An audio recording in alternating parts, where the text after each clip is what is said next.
welcome to today's live video, and I am talking about 10 profitable international stocks for global investors. My name is May Doldalal. The blog is yesfinanciallyfree.com. Some of you see this as backwards, some of you see this as forwards, but hopefully you can read backwards like I can. I'm holding up the blog, yesfinanciallyfree.com. If you haven't email address, get the free ebook, Working Parents Guide to Financial Freedom, sent directly to your inbox, and you'll get emails on when I'm live, what I'll be talking about. I sent an email out earlier this morning and a link to the live today. So that's how you know what I'll be talking about when I'm live, all right? And it has a lot of good links in there. You can unsubscribe anytime, but the free book is yours to keep. A little bit about myself. I live in Hawaii, Waikiki in particular. We own this one-bedroom condo with my husband Jamal and our 7-year-old son Jordan. We own this two-bedroom condo. We also own another one down the road, a one-bedroom, which is an Airbnb business. Back in 2011, I owned no property, had never owned property, and I had over $40,000 of credit card debts, and I didn't know anything about investing or money.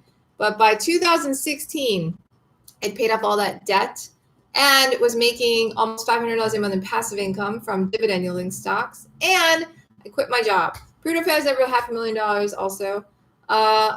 December 23rd, 2016 was my last day working at a local bank here in Hawaii. Then I became a part-time blogger. I continued blogging part-time and became an investor and a coach. I coach clients to do what I did. You can find out more about my programs at yesfinanciallyfree.com. So this is like a free coaching today, right? And then I have paid coaching programs, which are more personalized. So check it out. There's a lot of good things there. And let's begin, okay? So I tell you my story. And by the way, after I quit my job, that's when we bought property. It was during my programs, the mastermind program, Finance Freedom Mastermind program that we did, that I broke through some things in my brain. And suddenly we bought one property every year. 2017, we bought one. 2018, we bought one. 2019, we bought one. We sold one in 19 to buy one. But that is a lot of property buying for someone who never buys property. And now people look at me like, oh, you're so good at buying property. What a flip of the switch, right? Now, I'm happy to say that we still have our property, but a lot of that is COVID was a hard hit. You know, Airbnb, this company itself almost went out of business. So it was a definite challenge, but we are still in business. Right now, we're booming even more. But I am grateful for all the blessings in our lives and that we still have so much to offer and give you in terms of education. Now, one of the things that I've learned from the recent COVID crisis, all the stuff going on from various smart people, is you need to invest globally. You cannot invest only in your own country, all right, if you want to become wealthy and stay ahead. Create wealth for you and your family. You cannot stick to your own country. Everything is global. We are a global world. We have lots of things going on. So today, I've actually been investigating this topic because I am not diversified globally. All right, not in myself. I mean, we'll go into it later. But I am not diversified globally. So I started really, really researching this. That's why the last 3 weeks I've been doing, last week I did the top 10 countries in terms of stock index performance in the last year since COVID. And that is a very informative blog. I highly recommend you look at it. I actually took the charts. I went through all the countries in Schwab. No, not all the countries in the world, but I went through all the countries available in Schwab, screenshot all their 1-year charts, calculated all their percent returns, and Argentina, South Korea, Argentina number 1, South Korea number 2, Sweden number 3, Norway number 4 is interesting to see what happened there. So I looked deeper into that this week. All right. So I'm like, so does that mean I should invest in Argentina's stock index? Well, I looked at Argentina's stock index and I found out something truly interesting. And that is that sometimes one country is dominated by one stock, which was Argentina. Their stock index was dominated by one stock. Argentina, if you look in the news, they're not doing well as a country. They have World Fund, they had to apply to the International Monetary Fund to get aid, and they defaulted on that aid. They're working around the debt. They're forgiving the debt. They can't pay it back. So there's a lot going on in Argentina that's not bright for their economy, but their stock index had the greatest growth because of one company. So that's our first company. This company which I'd never heard of because I haven't been in that part of the world, but Mercado Libre. Mercado Libre is kind of like, it sounds like it's kind of like a Amazon.com, Alibaba kind of company for Latin America. Okay, so Bolivia, Argentina, Bolivia, Brazil, Chile, Colombia, Costa Rica, Dominicana, Ecuador, Guatemala, Honduras, Mexico, Nicaragua, Panama, Paraguay, Peru, Salvador, Uruguay, and Venezuela. They are all over the place. And if you look at Argentina, who had over 100, I forgot, it was like 140 something percent, something like that. Look at my blog last week. That was the identical to the performance of this one company. So this is a pretty strong company. MercadoLibre.com. Now, I don't know if you're invested in MercadoLibre.com, but there's one that you might want to look into. Very profitable last year. Holy smokes. And then I looked at South Korea and I'm like, what's going on in South Korea? South Korea was number 2. And Samsung Electronics. You guys know Samsung? They are kicking butt. Right now, it wasn't like Mercado Libre, which was like the entire index was Mercado Libre for Argentina. For Korea, it's more diversified, but 25%, which is a huge market share of their growth, was Samsung Electronics, which is my number 2 profitable company that's international. So how fascinating, right? Now, if you're American, in the United States anyway, you might be very biased toward Amazon, right? And I can understand why. Amazon, Apple, certain companies, Facebook, these companies are actually carrying the United States stock index as well. And people know that. So they say that the United States is like a tech company. Hi, Laura, welcome. United States, if you just buy the index, the United States index weighted by the biggest companies, it's like owning a tech company because the tech is what drives the United States. Apparently, Germany is cars. Cars drive Germany's index. This I got from Schwab's newsletter, but it was really fascinating. So certain countries are very biased towards certain industries because those industries are the most profitable in their country by far. Like Argentina's Mercado Libre. Holy smokes. Let's take a look at another company that I found. And I'm going into my notebook now because I don't remember them off the top of my head. So I looked at, I was in Korea and I was like, wow, Samsung is dominating Korea. How fascinating, right?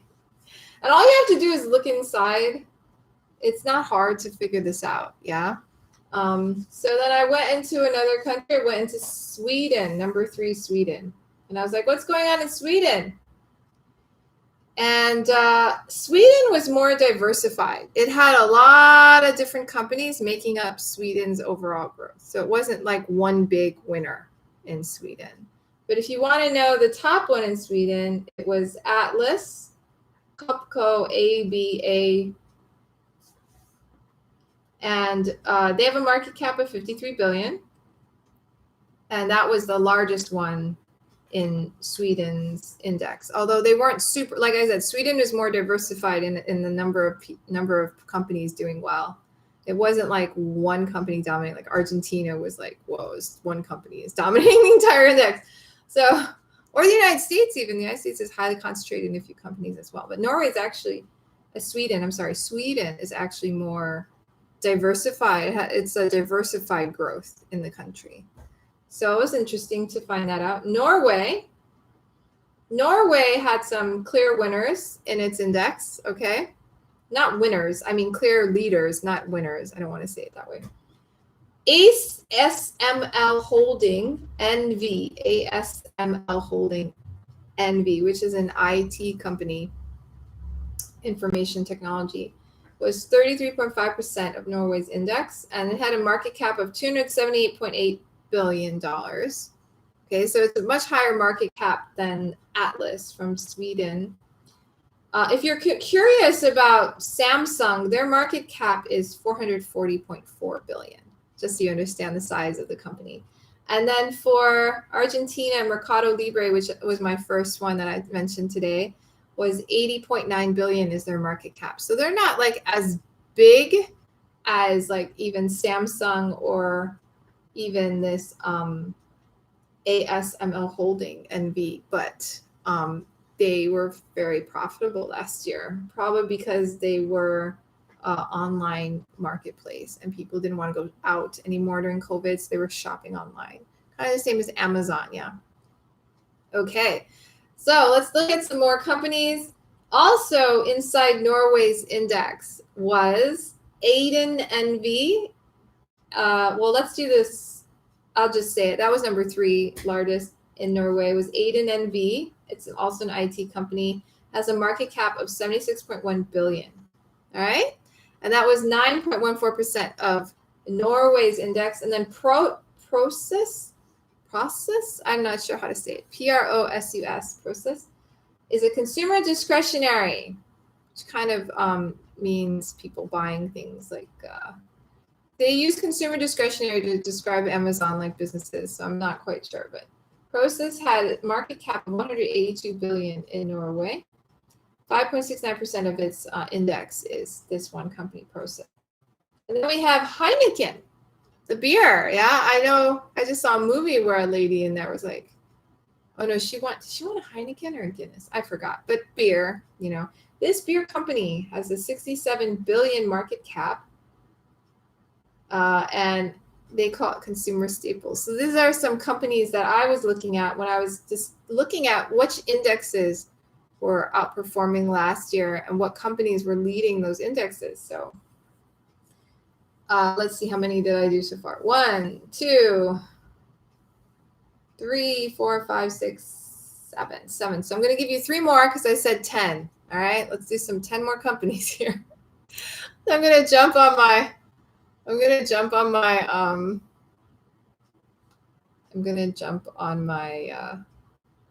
Schwab here. And I'm just, by the way, if you're wondering how I found these companies, I have a Schwab account, okay? And I just went to the international section on research, and then they have it, you can look by countries, okay? And so I just picked some countries and I went through and found the strongest ones, like I told you. So let's go take a look at, and I think the next, I want to mention in Taiwan, one of the biggest companies, right? Taiwan has long been a profitable company for people, country index, but the biggest company in Taiwan is Taiwan Semiconductor Manufacturing Company, 557 billion market cap. Okay, so I wanted to mention that one. It has a 28% weight in Taiwan. Taiwan was, I think, ranked number 8 overall in countries. But I wanted to mention that one because that one was a country that keeps popping up. And if you look at people who invest internationally, a lot of people do invest in Taiwan Semiconductor Manufacturing Company. So that's another one I wanted to add. Now I'm going to check out, I'm actually going to go back to my old blog and look at what the other, because I want to check out the next country and give you 2 more stocks. Okay, so these are good companies to look into more. And so as last week, we had the 10 profitable countries. And like I already looked at Argentina and told you the big one there. South Korea, Sweden, Netherlands. Oh, I wasn't, sorry, I kept saying Norway and it was the Netherlands. My bad, the Netherlands. Oh, I wrote Norway though. Maybe it was Norway. Let's check. Maybe it was Norway. Let me just check. I'm going to check. I don't want to be wrong here. So let's go to the Netherlands. I wrote Norway, so I must have been looking at Norway. But let's look at the Netherlands. Let's see. Oh, yeah, I was looking at. No, sorry. When I said Norway, I meant the Netherlands. My bad. Jeez, holy cow. Netherlands. So Heineken, ASML, Aiden, and Process are in the Netherlands. Okay, guys? Sorry, I said Norway. That's so wrong. Okay. I stand corrected. Okay. All right. Whew. All right, next one. I'm going to look at Mexico. We're going to take a look at Mexico because Mexico is ranked number 4. So let's look at Mexico and see what's driving Mexico index growth here. And we have Walmart of Mexico. Walmart of Mexico. They call it Walmart de Mexico SAB de CV. 57 billion 57.4 billion market cap. It's a 9.2% weight in the index. And then America, they have a whole bunch. So interesting. They have another one that's Communication Services America Mobile SAB to CVL. And that one is a 32.5 billion market cap, and it is 10.06% index weight. And but it has a smaller market cap than the one above it. So it's very fascinating. But anyway, why don't you dive in? But I gave you 10 companies today. Mercado Libre Inc. was from Argentina. South Korea had Samsung Electronics. And then for Sweden, we had Atlas Copco ABA. But I did tell you that Sweden is more of the whole country kind of like diversified, created that growth in the index. So maybe an ETF in Sweden might be good. Netherlands was ASML Holding NV, Aiden NV, Process, and Heineken. And then Taiwan was the Semiconductor. I forgot the name of it already. Taiwan Semiconductor.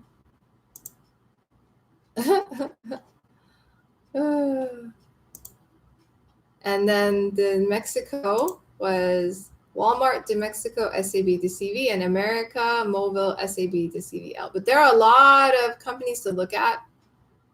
Mexico seems to be a little more diversified in its growth. So it maybe you could do like a ETF that had a bunch of companies in Mexico, or not. You could do a more deep dive into each stock. Now, I just mention these stocks because I'm researching. It does not mean I'm telling you to buy them. Okay? This is not an investment recommendation. This is an educational video. All right? To help you become more aware of international investing, international stocks, profitable companies outside the United States. And if you're from outside the United States, then you probably know more than I do about this. But I just wanted to share this with you. And I hope you enjoyed today's video, live video. If you have any questions, please let me know.